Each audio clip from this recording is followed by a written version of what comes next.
So hello everyone, welcome to my channel future wise online academy. तो आज हम करने वाले हैं काइनेमेटिक्स यूनिट करने वाले हैं। ठीक है, तो देखेंगे इस चैप्टर में क्या क्या होता है, क्या क्या पढ़ने वाले हैं। ये फिजिक्स का फर्स्ट यूनिट कह सकते हैं आप इसको। इससे जो पिछला चैप्टर है उसे कहते हैं यूनिट एंड डायमेंशन। उम्मीद है आपने वो कर लिया होगा, पिछले वाली वीडियो देख लिया होगा। ठीक है ना, तो चलिए आज हम स्टार्ट करते हैं काइनेमेटिक्स। तो काइनेमेटिक्स एक मैकेनिक्स का पार्ट है। ठीक है ना, मैकेनिक्स पढ़ रहे हैं। फिजिक्स में ब्रांचेज होती है बहुत सारी। मैकेनिक्स में हम मासेस बॉडी के बारे में पढ़ा जाता है। उसमें जो पहली अपनी यूनिट आती है उसे हम कहते हैं काइनेमेटिक्स। ठीक है, तो काइनेमेटिक्स में अपने दो चैप्टर पढ़ने होते हैं। पहला चैप्टर होता है motion in a straight line और सेकेंड चैप्टर होता है मोशन इन अ प्लेन। ठीक है, तो काइनेमेटिक्स में हमें मोशन पढ़ना होता है। किसके बारे में पढ़ना होता है? मोशन। मोशन की मैथमेटिक्स को काइनेमेटिक्स कहा जाता है ना। काइन का मतलब मोशन एंड मैटिक्स का मतलब मैथ्स होता है, आपको पता ही है। तो मोशन की मैथमेटिक्स को क्या कहते हैं? काइनेमेटिक्स। और काइनेमेटिक्स में हम ये नहीं पढ़ते कि मोशन क्यों हो रहा है, उसका कॉज नहीं पढ़ते हैं। ठीक है ना उसका हम लॉज पढ़ते हैं, वो हम लॉज ऑफ मोशन में पढ़ेंगे। ठीक है, मोशन हो रहा है, कितना हुआ है, ठीक है ना, कैसे हुआ इससे मतलब नहीं हुआ है, कितना हुआ इससे मतलब है। ठीक है, तो सबसे पहले हम इसमें पढ़ेंगे motion in a straight line, जो अपना चैप्टर है। चैप्टर में हमारा क्या है? Straight line. यानी अपना यहाँ पे जो मोशन होगा कैसा होगा? स्ट्रेट लाइन होने वाला है। जैसे कि आप मोशन ऐसे भी कर सकते हैं, ऐसे भी कर सकते हैं और ऐसे कर सकते हैं। ऐसे ऐसे नहीं कर सकते, ये आपका स्ट्रेट लाइन मोशन नहीं कहलाएगा। ठीक है ना, मतलब आप एक ही एक्सेस में जा सकते हो, या तो एक्स में जा सकते हो, या तो वाई में जा सकते हो, या तो जेड में जा सकते हो। ठीक है ना, तो इस तरह के मोशन को हम वन डायमेंशन मोशन भी कहा जाता है। वन डायमेंशनल मोशन भी कहा जाता है इसको। ठीक है, या इसका दूसरा नाम है रेक्टिलीनियर मोशन। तो बहुत सारे नाम हो जाएंगे, एक नाम होगा इसका रेक्टिलीनियर मोशन।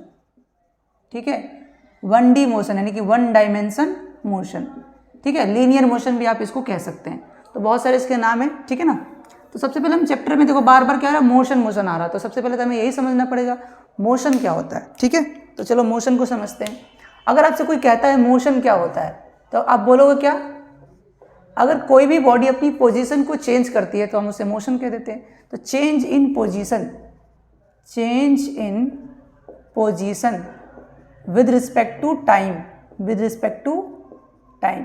अगर कोई बॉडी टाइम के रिस्पेक्ट में अपनी पोजीशन को चेंज कर रही है, यानी कि यहाँ जैसे मान लो कि पहले मैं अपने घर पे आ गया, होम पे था, अब मैं अपने इंस्टीट्यूट आ गया हूँ, तो मैंने अपनी पोजीशन को क्या किया? चेंज किया। पहले मैं यहाँ पे था, अब मैं यहाँ पे आ गया हूँ, और यहाँ से आया हूँ तो कुछ ना कुछ मुझे टाइम भी लगा होगा। तो अपनी पोजीशन जब भी कोई बॉडी चेंज करती है तो उसे हम मोशन कहते हैं। ठीक है, समझ में आ गया? ठीक है, अब यहाँ पे एक चीज़ आ रही है, पोजीशन। अब ये पोजीशन क्या चीज़ होता है? ये जो पोजीशन है वो क्या चीज़ होती है? तो समझते हैं। पोजीशन का मतलब होता है रेफरेंस, हम पहले कहाँ थे, और रेफरेंस सबके लिए क्या होना चाहिए? सेम होना चाहिए। तो मान लो कि ये अपना एक प्लेन है एक्स और वाई का, तो इस एक्स वाई में हम रहते हैं, मान लेते हैं ये अपना प्लेन है। ठीक है ना, इस वाले पार्ट को हम ओरिजिन कहते हैं। क्या कहते हैं? 0 0 होता है और इसे O पॉइंट नाम दिया जाता है, और इसी को हम क्या कहते हैं? मतलब यहीं से अपनी पोजीशन को डिटरमाइन किया जाता है, मेजर किया जाता है। मान लो आप इस प्लेन में कहीं यहाँ पे थे और इस पॉइंट का नाम क्या है? P है। तो आपकी पोजीशन क्या होगी? कहाँ से देखी जाएगी? यहाँ से देखी जाएगी, यहाँ से नहीं, यहाँ से देखेंगे। तो आपकी पोजीशन हो जाएगी OP। क्या हो जाएगी? OP। समझ में आया? मान लो आप अपनी पोजीशन को चेंज करके यहाँ पे आ गए किसी Q पॉइंट पे, तो आपकी पोजीशन क्या हो जाएगी? OQ। समझ में आ रहा है ना? मतलब अब पहले मैं अपने घर पे था, अब मैं अपने इंस्टीट्यूट आ गया हूँ, तो P से Q पॉइंट पे आ गया, और इसी को चेंज को क्या कहते हैं? यहाँ पे अपने मोशन कर लिया है। समझ में आ गया? तो पोजीशन भी आपको समझ में आ गया।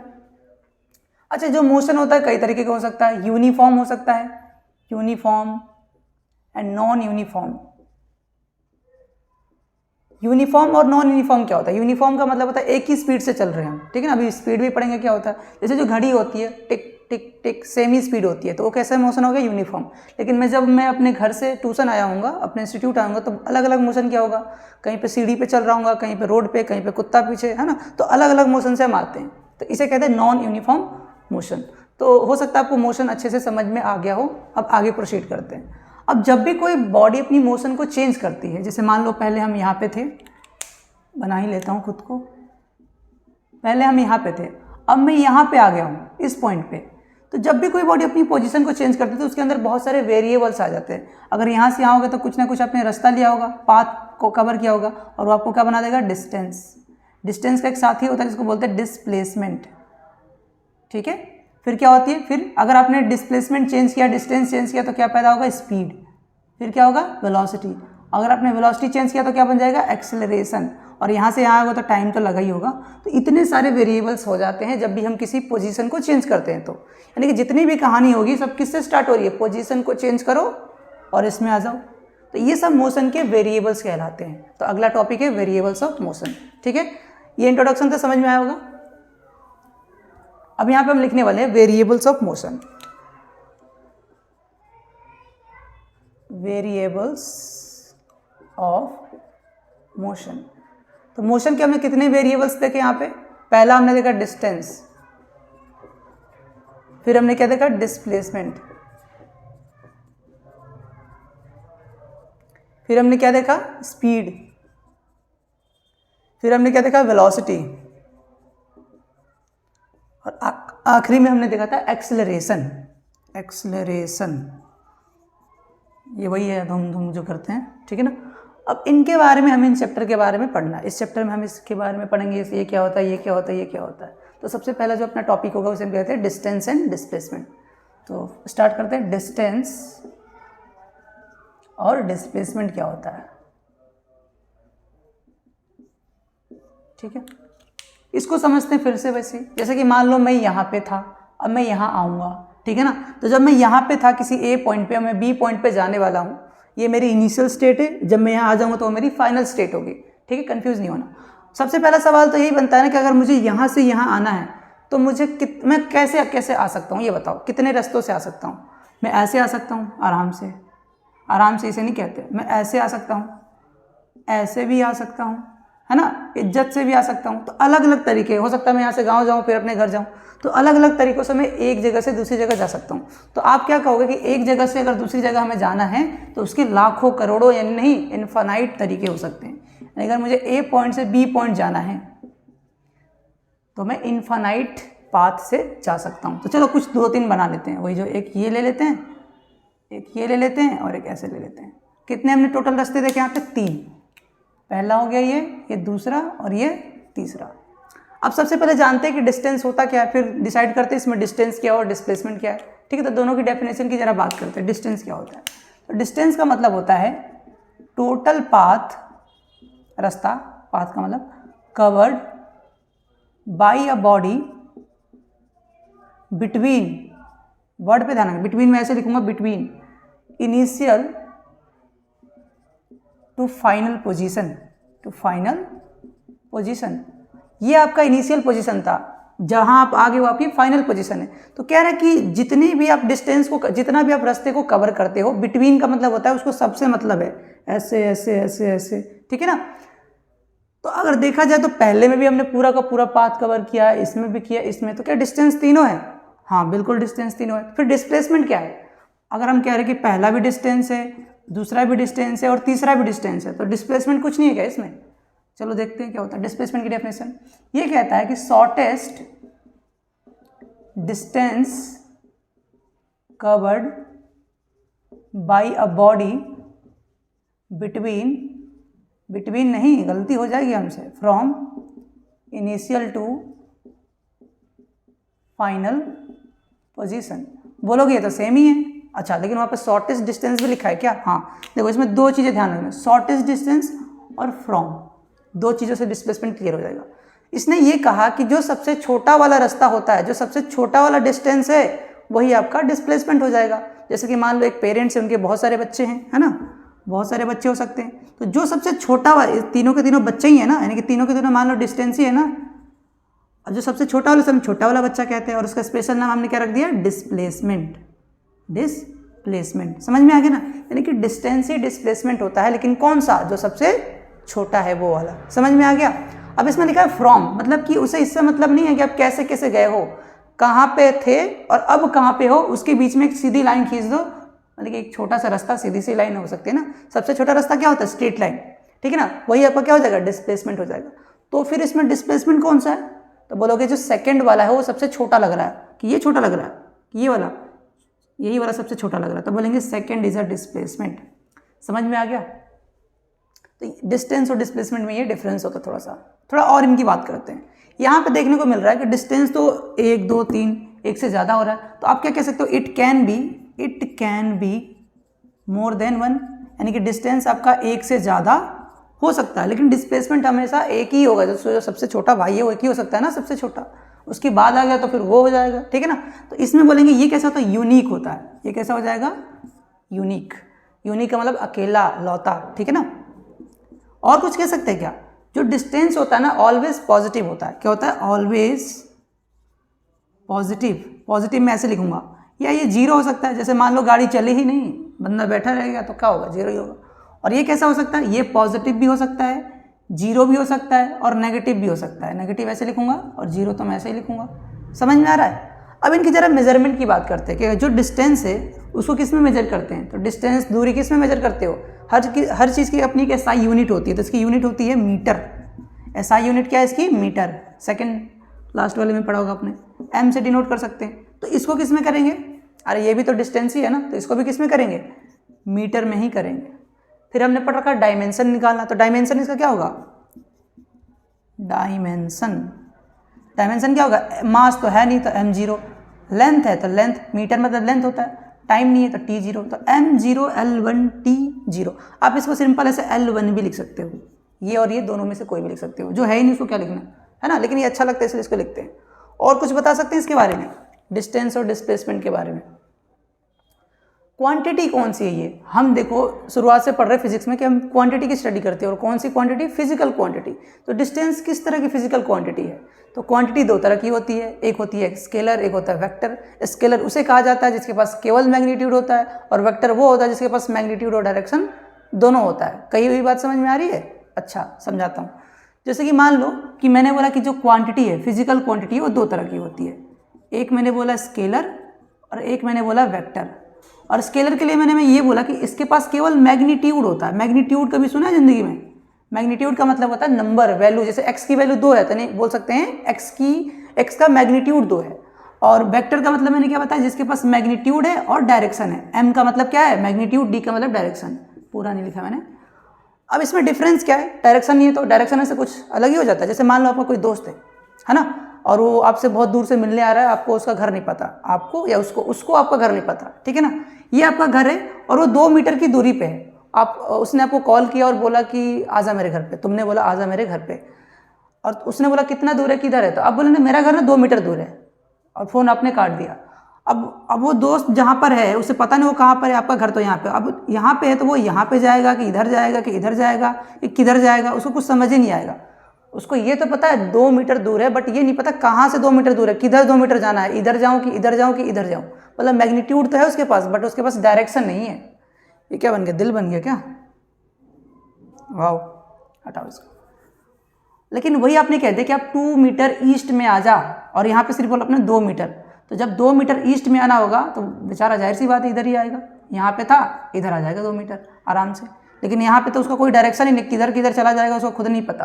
तो ये डिफरेंस होता है magnitude and magnitude plus direction में, एक स्केलर एंड वेक्टर में। अब इसमें डिसाइड करना कौन है डिस्टेंस, कौन है डिस्प्लेसमेंट, कौन है स्केलर, कौन है वेक्टर, सॉरी। अब देखो डिस्टेंस के बारे में तभी हमने देखा कि डिस्टेंस तो जैसे मर्जी वैसे जा रहा है, कोई डायरेक्शन ही नहीं इसका, जिधर मर्जी उधर से चले जा रहे हैं, है ना। और इतने सारे हो जा रहे हैं। और ये तो बोल सकते हैं कि जो अपनी ये जो क्वांटिटी है, ये कैसी क्वांटिटी हो जाएगी, इसके पास केवल मैग्नीट्यूड होता है, मतलब ये कैसी क्वांटिटी होगी, स्केलर।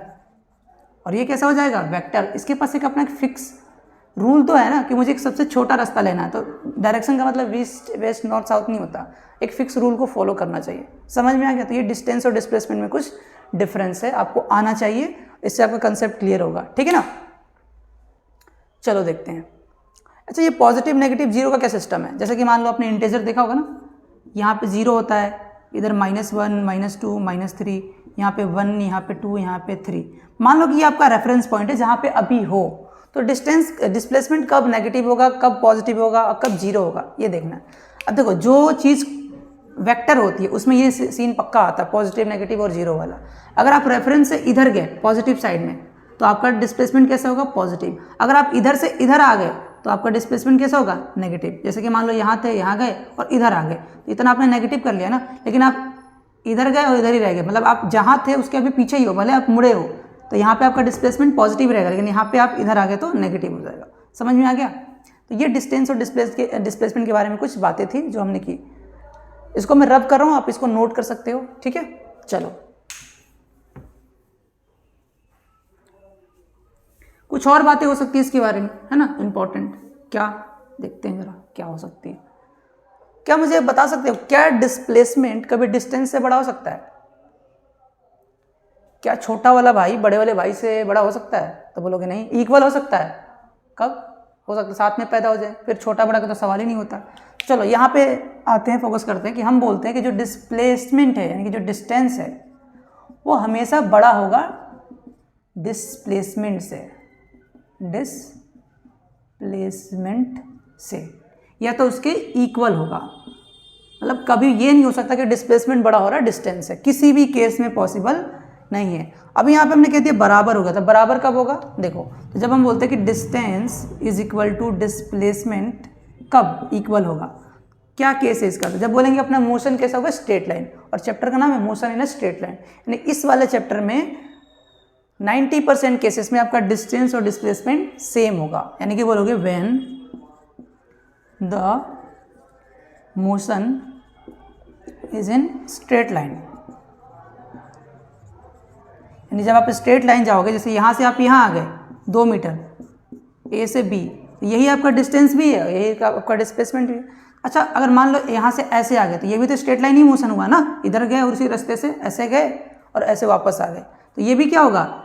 पॉजिटिव होगा कि नेगेटिव होगा यहाँ पे, या इक्वल होगा? यहाँ पे बोलोगे डिस्टेंस तो ये हो गया ना, लेकिन डिस्प्लेसमेंट क्या होता है? जो इनिशियल है, ये इनिशियल और ये फाइनल। तो हर केस में नहीं, लेकिन यहाँ पे एक रीजन भी है, यहाँ पे एक कंडीशन भी, कंडीशन है but return back is not allowed. अगर आप ऐसे गए ऐसे आ गए तो यहाँ पे डिस्टेंस डिस्प्लेसमेंट के इक्वल नहीं होगा।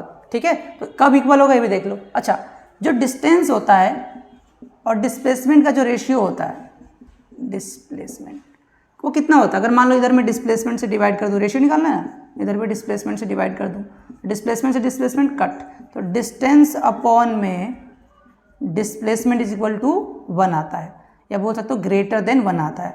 और 1 कब आएगा आपको पता है, कंडीशन आपको यहाँ पे लिख रखी है। ये कुछ बातें होगी डिस्टेंस और डिस्प्लेसमेंट के बारे में। और थोड़ा सा और बात कर लेते हैं। अगर मान लो कुछ केस लेते हैं, स्पेशल केस, बहुत स्पेशल है ना चैप्टर, स्पेशल केस लेते हैं। स्पेशल केस क्या हो सकता है? जैसे मान लो कि मैं कह रहा हूँ कि इफ डिस्टेंस इज 0, अगर मैं कह रहा हूँ कि किसी बॉडी का जो डिस्टेंस है वो 0 है, तो उस केस में डिस्प्लेसमेंट क्या होगा? क्या होगा? डिस्प्लेसमेंट 0 होगा। कैसे होगा? पक्का 0 होगा या 0 हो भी सकता है, मतलब ये कैसे डिसाइड करेंगे? तो आप ये सोचो कि किसी बॉडी का डिस्टेंस कब कब 0 होता है। तो मान लो यहाँ पे थे और आप यहीं पे रह गए, यानी कि बॉडी किस में रहेगी? रेस्ट में रहेगी, तो बॉडी तो चली ही नहीं है। बस यही वो केस है जहाँ पर डिस्टेंस आपका 0 हो सकता है, और कोई केस में डिस्टेंस 0 नहीं होगा। तो जब डिस्टेंस 0 है बॉडी रेस्ट पे, तो जब बॉडी रेस्ट पे ही रहती है तो सब कुछ 0 हो जाएगा, यानी उस केस में आपका डिस्प्लेसमेंट पक्का 0 होगा। और पक्का को क्या कहते हैं? मस्ट। तो बोलोगे मस्ट बी 0। सिर्फ 0 से काम नहीं चलेगा, मस्ट बी 0। क्वेश्चन आ सकते हैं यहाँ से 1 नंबर में, ठीक है ना। ठीक है, अब सेकंड चांस लेते हैं यहाँ पे। इफ है ना, इफ डिस्प्लेसमेंट इज 0, उस केस में आपका डिस्टेंस क्या हो सकता है? ये भी 0 होगा। चलो चेक करते हैं। अब ये सोचो फिर से, ये सोचो क्या कि डिस्प्लेसमेंट 0 कब कब होगा। तो पहला केस बिल्कुल वही कि बॉडी रेस्ट में है तो डिस्टेंस 0 हो जाएगा, तो डिस्प्लेसमेंट भी 0 हो जाएगा। हाँ, मतलब 0 तो हो सकता है। कोई और केस में डिस्प्लेसमेंट 0 हो सकता है? बिल्कुल हो सकता है। जैसे मान लो आप यहाँ थे, यहाँ से यहाँ आए और मुड़ के फिर से वहीं पे आ गए, तो इनिशियल और फाइनल अपने सेम कर दिया, तो यहाँ पर डिस्प्लेसमेंट क्या होगी? 0। जितना गए 4 उतना 4 वापस आ गया, तो 4 - 4 0। पता है ना, नेगेटिव पॉजिटिव सब होता है। लेकिन डिस्टेंस तो हो गया ना, डिस्टेंस आपका 8 हो जाएगा, तो यहाँ पर डिस्टेंस आपका 0 नहीं होगा, लेकिन डिस्प्लेसमेंट तो 0 हो गया। तो यहाँ पे 2 चीज़ें आ रही हैं, मतलब हो भी रहा है और नहीं भी हो रहा है। तो जब ऐसा केस होता है तो क्या लिखते हैं? हाँ भाई, हो भी सकता है और नहीं भी हो सकता। तो बोल सकते हैं मे और मे नॉट बी 0। शायद की बात हो रही है कि 0 हो भी सकता है और 0 नहीं भी हो सकता है। तो ये आपका डिस्टेंस और डिस्प्लेसमेंट का थ्योरेटिकल पार्ट हुआ जो हमने अभी यहाँ पे देखा। ठीक है, अब इस पे क्वेश्चन कैसे कैसे आते हैं वो देखेंगे अभी। ठीक है, समझ में आया होगा। इससे फालतू तो कुछ नहीं पूछना चाहिए मेरे हिसाब से, काफ़ी अच्छे से हमने कवर किया। ठीक है, चलो अब जरा आगे देखते हैं इसके बारे में। अब क्वेश्चंस करेंगे, थ्योरी हो गया, अब क्वेश्चन करेंगे। हटाओ इसको, किसी काम का नहीं।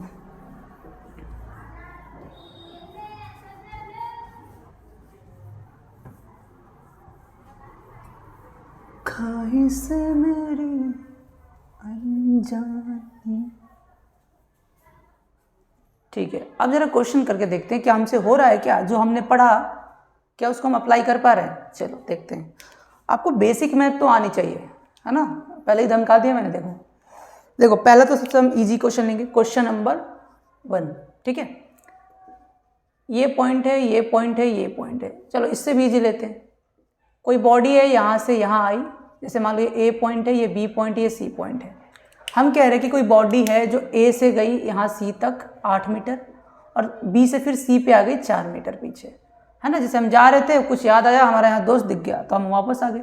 तो हमसे पूछा जा रहा है कि ए से सी और सी से बी तक ऐसी बॉडी मोशन में गई है, तो हमें इसके बीच का डिस्टेंस चाहिए और डिस्प्लेसमेंट चाहिए। कैसे निकालेंगे? डिस्टेंस क्या होता है? Total path covered by a body between initial to final position. Between बोल दे मतलब उसे हर चीज़ से मतलब है, यानी बॉडी पहले यहाँ से यहाँ गई और यहाँ से यहाँ आई, तो यहाँ से यहाँ तो 8 है और पीछे आने पे 4 है, तो 8 और 4 कितना चल गया? 12, यानी कि 12 मीटर आपका क्या हो गया? डिस्टेंस हो गया। और डिस्प्लेसमेंट क्या कहता है? क्या कहता है मतलब डिस्प्लेसमेंट क्या होता है? डिस्प्लेसमेंट होता है कि कहाँ थे और कहाँ हो। फ्रॉम मतलब उसमें क्या था? From, shortest distance. अब मैं ए पे था और बी पे रुक चुका हूँ, तो अब मेरा डिस्टेंस या डिस्प्लेसमेंट यहाँ पे क्या होगा? इसके बीच में गैप कितना होगा? कैसे निकालेंगे? अगर ये टोटल 8 है, ये 4 है, तो कितना हो जाएगा? 4 हो जाएगा। ठीक है ना। अच्छा, पॉजिटिव की नेगेटिव? देखो आप यहाँ से चलना स्टार्ट किए थे और आप यहाँ पे होता, आप ही पॉजिटिव साइड में होता, आपका डिस्टेंस कितना आ जाएगा? 4 मीटर, या ऐसे बोल सकते हो 12 नहीं 8 - 4 = 4 मीटर। 8 आगे गए और 4 पीछे आए, तो जब आगे आओगे तो पॉजिटिव, जब पीछे आओगे तो negative, in the case of displacement. ध्यान रखना है, ठीक है। चलो ये तो बहुत ही टुच्चा सा क्वेश्चन था। अब सेकंड देखते हैं। इन सब का गैप कितना है? 2-2 मीटर है। लिख ही देता हूँ, मेहनत कर लेते थोड़ा सा, क्या दिक्कत है। इनके पॉइंट्स बना देते हैं। ये P है, ये Q है, ये R है, ये STU। देखो ABCD भी काम आती है यहाँ पे। STU, देखो ABCD भी नहीं आती क्या? अब इसमें देखो क्वेश्चन करते हैं। पहले बॉडी R पे थी, R से मेरा नाम आता है, R से मैं T पे गया और T से मैं S पे आया। मुझे उसके बीच का डिस्टेंस और डिस्प्लेसमेंट चाहिए, तो चाहिए। तो डिस्टेंस और डिस्प्लेसमेंट कैसे निकालते हैं? Total path covered by a body, बार बार बोलूँगा। तो पहले कहाँ थे? R पे। R से कहाँ गए? T पे। T से कहाँ आए? S पे। मतलब ऐसे ऐसे गया हूँ मैं। तो देखो R से अगर मैं T जाऊँगा तो टोटल कितना चल लूँगा? 2 और 2 4, और फिर पीछे आया हूँ मैं S पे, तो कितना होगा? 2, तो 4 और 2 कितना हो जाएगा? 6 मीटर। समझ में आ गया ना? बहुत आसान था।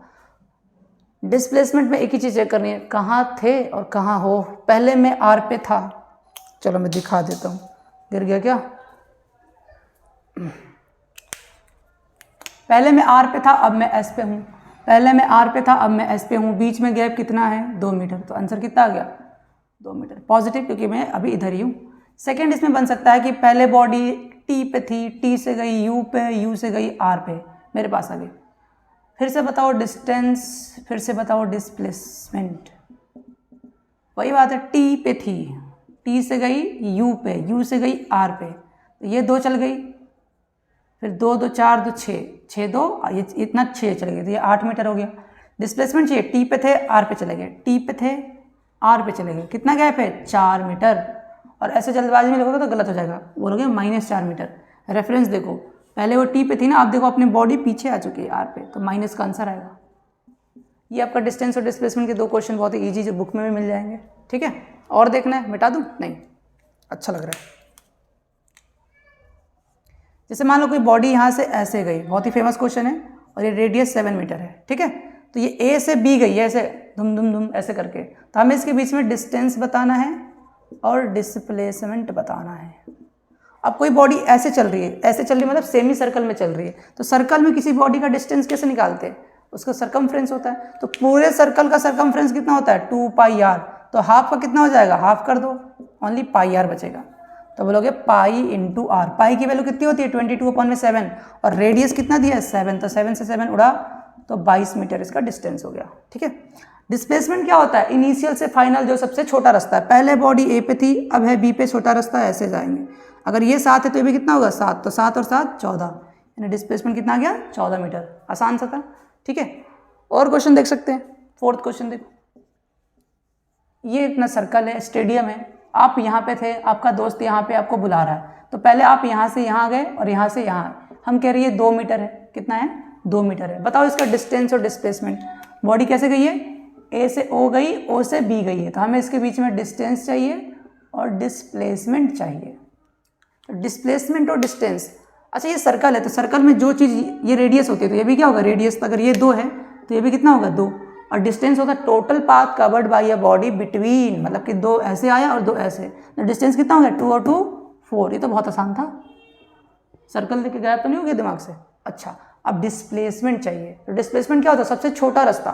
खुद ही सोचो, देखो यहाँ पे कोई बाउंडेशन नहीं है, आप जैसे मर्जी वैसे जा सकते हो, तो ए से बी जाना है तो आप कैसे कैसे जा सकते हो, सोचो सोचो सोचो। कोई ऐसे ले जाएगा, है ना, क्योंकि उसको डर लगता है इसको यहाँ से यहाँ लाइन खींचने में। क्यों डरना भाई, बोल दिया ना कोई बाउंडेशन नहीं है, यहाँ से यहाँ ये सबसे छोटा रास्ता है। खिलाड़ी खेल रहे, आप दौड़ के बीच में से निकल गए, ठीक है ना। तो अब मान लो कि अगर मुझे ये पार्ट मिल जाए तो हम निकाल सकते हैं आराम से इसका डिस्प्लेसमेंट। जरा ध्यान से देखो क्या बन रहा है, राइट एंगल ट्रायंगल नहीं बन रहा, ये 2 है ये 2 है, ये बेस होता है, ये परपेंडिकुलर, ये क्या होता है हाइपोटेनस। पाइथागोरस आता है, नहीं आता है तो सिखा देते हैं। हाइपोटेनस का स्क्वायर होता है बेस का स्क्वायर प्लस में परपेंडिकुलर का स्क्वायर, ठीक है। एच निकालना, ये दोनों 2 का स्क्वायर है तो 2 का स्क्वायर, 4 + 4 आ गया 8, एच स्क्वायर, एच हटा होगा, ये स्क्वायर हटता है तो अंडर रूट में जाता है, और इसको तोड़ते कैसे है 2√2 मीटर में, तो ये कितना आ गया 2√2 मीटर। इन डिस्प्लेसमेंट कैसा रहा है 2√2 मीटर। समझ में आया। एक आसान सा तरीका होता है, अगर मान लो यहाँ और यहाँ का सेम है तो 2 को बाहर निकालो और टेप दो इसको। जैसे मान लो यहाँ पे 4 होता है, यहाँ पे 4, तो जो है उसको बाहर निकालो और अंडर रूट 2 डाल दो। अगर यहाँ पे 8 होता है, यहाँ पे भी 8 होता था, 8 अंडर रूट 2, है ना, आसान से, इतना क्या करना। लेकिन जिसको नहीं आता वो ऐसे करे, ठीक है ना, प्रैक्टिस होगी उससे। और कुछ क्वेश्चन बन सकता है इसमें, बिल्कुल बनेगा। कैरम बोर्ड खेलते हो कभी? जैसे मान लीजिए आपका कैरन है, इसकी डायमेंशन है 10, डायमेंशन मतलब है ना लेंथ ब्रेथ, ये भी 10 मीटर है। यहाँ पे आपकी गोटी थी, आपने इसको टक्कर मारा, यहाँ से आके यहाँ पे पिल गया, ठीक है ना, घुस गया, जो भी होता है। ए पॉइंट से ओ पे गई, ओ से बी पे गई। हम कुछ कह रहे हैं कि ए से ओ और ओ से बी के बीच में मुझे क्या चाहिए, डिस्टेंस और डिस्प्लेसमेंट चाहिए, मुझे चाहिए तो चाहिए। देखो ऐसे क्वेश्चन जो बड़ा अजीब सा लगता है ना, उसमें एक चीज़ निकालना बहुत ही आसान होता है, या तो डिस्टेंस आसान हो गया तो डिस्प्लेसमेंट। इसमें डिस्टेंस बड़ी आसानी से निकल गया। अब इसमें डिस्प्लेसमेंट ए पे थी, बी पे आ गया, तो डिस्प्लेसमेंट कितना रहेगा 10 का 10, तो ये तो निकल गया। मेन मतलब हमें डिस्टेंस है, ठीक है। अब डिस्टेंस कैसे निकालेंगे? अब डिस्टेंस तो होता है total path covered by a body between, मतलब कैसे कैसे गई है सबसे मतलब है। तो ए से ओ गई है और ओ से बी आई है, यानी ये और ये मिल गया, तो फिर दोनों को जोड़ के अपना काम हो जाएगा। अच्छी बात ये है ये वाला और ये वाला क्या है, दोनों के दोनों सेम है, ठीक है ना। तो अगर आपने ये निकाल लिया तो समझो आपने ये भी निकाल लिया। तब ये निकालेंगे कैसे, थोड़ा सा दिमाग लगाना पड़ेगा, ठीक है ना। डायरेक्ट नहीं, अगर ये 10 है तो आधा आधा करके 5 कर दिया ऐसे। देखो अगर ये वाला लेंथ 10 है तो ये भी कितना होगा 10 होगा। इस लाइन को यहाँ पे खींच सकते हैं ना, 10 मीटर हो गया आराम से। अगर ये टोटल 10 है तो इसका हाफ कितना होगा 5। फिर से बन गया ना पाइथागोरस, जरा निकाल के देखना, ऐसा बन गया, ये बन गया 10 और ये बन गया 5। हाइपोटेनस सबको निकालना है, फिर से निकालेंगे, यहीं पे निकाल देता हूँ। तो एच का स्क्वायर इक्वल टू में बी का स्क्वायर प्लस में परपेंडिकुलर का स्क्वायर। एच मुझे निकालना है, एच का स्क्वायर। बी कितना है 5, तो 5 का स्क्वायर। पी कितना है 10, तो 10 का स्क्वायर। 5 का स्क्वायर 25, 10 का 100, ऐड करेंगे आएगा 125, स्क्वायर हटेगा 125, इसको हटाते हैं तो कितना आएगा 5√5 मीटर। ये किसी को आता नहीं निकालने, 125 का बेसिक मैथमेटिक्स बोला ना मैंने। तो ये आपका आता 5√5, तो ये भी कितना हो जाएगा 5√5। तो ये दोनों को ऐड कर दो, 5√5 प्लस 5√5। कई गधों को ये भी जोड़ने नहीं आता होगा। देखो जोड़ने का कंडीशन होता है दोनों रूट में सेम होता है, तो सेम है यहाँ पे, तो बाहर वाला ऐड हो सकता है। तो 5 5 10√5 मीटर। समझ में आ गया? आया क्या? आया? गुड। अब देखो एक आखिरी क्वेश्चन कर लेते हैं, 6। ये है सर्कल, सबको पता है। आप यहाँ पे थे, इस बार आपका दोस्त ना यहाँ पे है, दिक्कत ये हो गई, आप ए पे हो। तो आप कैसे आए? सबसे पहले आप सेंटर में आए और सेंटर से आके फिर ऐसे आए और आपने कुछ एंगल बना लिया 120 डिग्री का। अब पूछा जा रहा है कि ए से आप ओ गए थे और ओ से बी गए थे, तो बताओ आपने कितना डिस्टेंस और कितना डिस्प्लेसमेंट। स्टेडियम में कूदे हो, सवाल तो पूछेंगे ना भाई क्यों कूदे थे। तो डिस्टेंस, और ये मैंने बोल दिया कि ये 2 नहीं है, ये है √3 मीटर। बताओ आपका डिस्टेंस कितना और डिस्प्लेसमेंट कितना है। तो एक चीज़ तो बहुत आसानी से निकल जाएगी, यहाँ से यहाँ और यहाँ से, तो ये भी तो रेडियस है ना, तो भी होगा 3 मीटर। तो √3 और √3 कितना हो जाएगा डिस्टेंस में, 2√3 मीटर। मेन काम है यहाँ पर डिस्प्लेसमेंट। डिस्प्लेसमेंट क्या होगा, ये होगा, स्ट्रेट लाइन खींचो, दिमाग खराब हो जाएगा ना। अब यहाँ तो पाइथागोरस भी नहीं बन रहा, ये कुछ ऐसा बन रहा है, राइट एंगल ट्राइंगल बन रहा है, कहीं से नहीं बन रहा है। जब हम वेक्टर पढ़ लेंगे तो वेक्टर से भी इसको कर सकते हैं, लेकिन अभी हमारे पास एक फॉर्मूला है, वो नोट करो। डिस्प्लेसमेंट का यहाँ पे फॉर्मूला होगा 2r sin θ/2। कभी भी एंगल में होगा ना तो ऐसे ही निकालना। क्या ये फॉर्मूला यहाँ नहीं लगा सकते थे, बिल्कुल लगा सकते थे, अभी लगा के दिखाऊंगा, अभी रुको। चलो पुट करते हैं, 2r की वैल्यू कितना है, रेडियस √3 मीटर, sin θ, थीटा की जगह क्या रखेंगे 120 अपॉन में 2 कटेगा 60, 2√3। अब मुझे बताओ sin 60 होगा, तो sin 60 कितना होता है, ये सब भी आना चाहिए, फिजिक्स पढ़ रहे हो, मैथ घुस गया ना। sin 60 होता है √3/2, तो 2 से 2 मर गया, √3 को √3 से करने कितना है 3 मीटर। मल्टीप्लाई किया, ऐड नहीं किया, मल्टीप्लाई तो आराम से हो जाता है। क्या यहाँ पे भी अगर लगाते तो क्या ये 2√2 ही आता, अगर आंसर लगाते, मतलब क्वेश्चन का फॉर्मूला लगाते। चेक करते हैं, डिस्प्लेसमेंट 2r sin θ/2 होता है, तो 2r कितना था 2, sin थीटा कितना होगा बताओ, एंगल दिया नहीं था बोलो उस टाइम, पता तो होता राइट एंगल में 90 डिग्री होता था, 90 अपॉन में 2 45, तो 2 2 जा 4, sin 45 कितना होता 1 अपॉन में √2, तो आया 4 अपॉन में √2। बोलोगे यहाँ तो 2√2 आ रहा है, रैशनलाइजेशन का नाम सुना है, करो 2 4√2 अपॉन में √2 को √2 से करेंगे तो 2 आएगा, तो आ गया 2, तो आंसर है 2√2 मीटर। बोलोगे हमें तो यही आसान लगा, तो यही करो ना, जो आसान लगा वो करो। अगर 90 डिग्री बन रहा है तो उसी से करो, लेकिन अगर ऐसा एंगल आड़ा टेढ़ा बन गया तो दिक्कत हो जाएगी, फिर आप ये लगा दो, ये भी आसानी है। तो ये हमने डिस्टेंस और डिस्प्लेसमेंट के कुछ क्वेश्चंस किए, थ्योरी प्लस क्वेश्चन। मज़ा तो आएगा, मज़ा तो आया ही होगा, कुत्ता भौंक रहे हैं आप। ठीक है, तो इतना हम आज के लिए स्टॉप करते हैं। मुझे उम्मीद है आपको समझ में आया होगा। Thank you so much. Like तो करी दोगे।